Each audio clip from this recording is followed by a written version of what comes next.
Imagine standing outside an apartment that was yours. Just yesterday, your name was on the lease.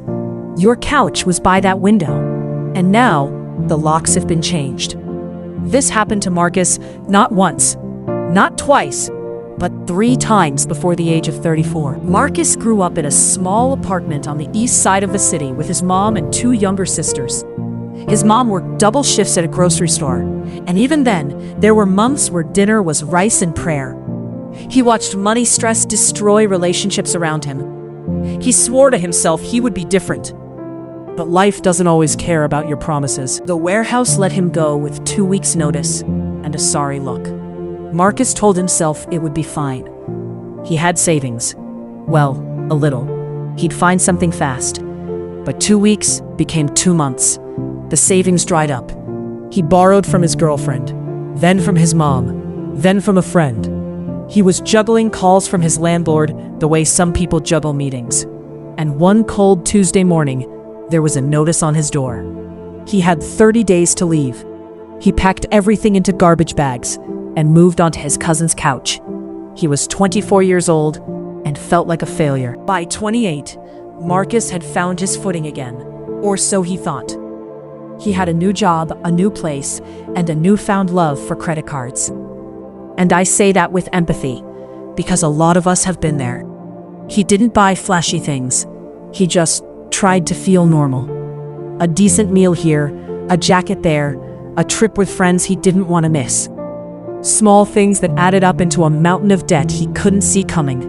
When his car broke down and he had to choose between fixing it to get to work or paying rent, the math simply didn't work.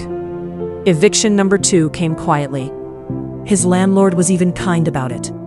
That almost made it worse. The 3rd time was the hardest to watch, because Marcus saw it coming and felt powerless to stop it. He was 33. He had a decent paying job now, but the debt from his 20s followed him everywhere, like a shadow he couldn't shake. He was paying minimums on 4 credit cards, dodging his student loan, and still sending money home to his mom when she needed it. When his roommate moved out unexpectedly, the rent became too heavy to carry alone. The 3rd eviction notice didn't feel like rock bottom. It felt like confirmation. Like maybe this was just the life he was going to live. Marcus spent 3 weeks sleeping on an air mattress in a friend's living room after the 3rd eviction. He was 33 years old, and for the first time in his life, he stopped running. He sat down, really sat down, and wrote out every single thing he owed. Every debt, every bill, every number he had been too afraid to look at directly. The total was $34,700. He stared at it for a long time. And then something shifted. Because for the first time, it was a number, not a feeling. And numbers, Marcus thought, can be solved. The one decision Marcus made wasn't glamorous. It wasn't a side hustle that went viral. It wasn't a business idea or a lucky break. He decided to stop pretending he understood money and actually learn it. He started with library books, then free YouTube videos. He found a community of people online who talked about budgeting not as punishment, but as freedom. He learned about the debt snowball. He learned what an emergency fund actually meant. He learned that most of his habits, the small, quiet ones, were quietly bleeding him dry. And for the first time in his life, Marcus made a budget he actually followed. The first month, Marcus saved $200. That was it. To most people, that sounds like nothing. To Marcus, it was everything, because it was the first time in years he had finished a month with more than he started with. He celebrated quietly. Then he did it again. He picked up a second job on weekends. Not forever, he told himself, just for now. He threw every extra dollar at his smallest debt first. When that one was gone, he cried.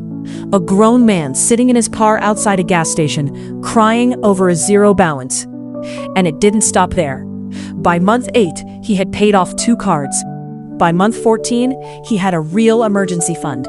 Not a dream, a real one, sitting in an account, waiting. Today, Marcus is 35 years old.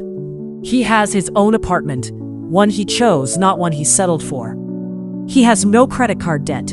He has a growing savings account. And every month, without fail, he sits down and reviews his budget.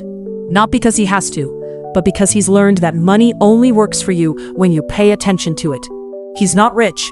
He'll be the first to tell you that. But he's something he never thought he'd be. Stable, peaceful, in control. I think about Marcus's story a lot because there's nothing extraordinary about what he did. No viral moment, no magic formula, no shortcut. He just got honest.